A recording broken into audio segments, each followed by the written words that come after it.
Majalada The Economy oo ah warbaahinta ugu caalamsan ee caalamka dhanka dhaqaalaha ayaa soo saartay liiskeeda sanadlaha ah ee wadamada ugu qanisan ama ugu hantida badan dunida. Waxa ayna qiimeyn ku samaysay in ka badan 179 wadan oo dunida ku yaalo. Wadamada Norway, Singapore iyo Switzerland ayaa kaalmaha koowaad, labaad iyo saddexaad ba xaqiiqsaday.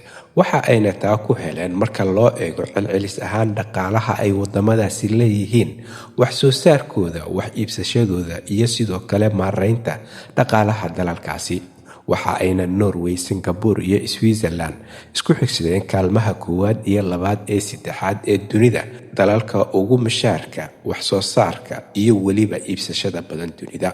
Switzerland oo ah dalka dhanka dhaqaalaha soo gala muwaadiniintooda ugu horeeya ayaa celcelis ahaan sanadkii muwaadiniintooda waxa ay helayaan $100,000 Mareykanka ah, halka ay Singapore iyaduna hesho $90,700 Mareykanka ah celcelis ahaan sanadkii. Norway ayaa iyaduna dhanka hesho $86,800 Mareykanka ah.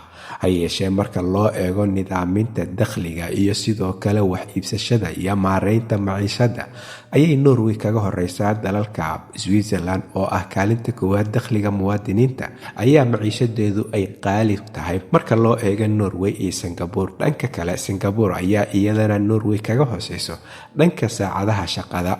Wadamada saddexda ah ayaa dunida ugu horeeya marka la eego celcelis ahaan dhaqaalaha soo gala muwaadiniintooda.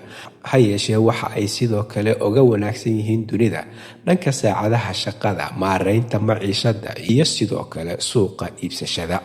Halka ay wararka ugu doorkaroon idinkaga imaanayeen waa Somali Voice Norway ama codka Soomaaliyeed ee Norway. Waxaana idinla socodsiinayay aniga oo ah Cabdullaahi Shiine.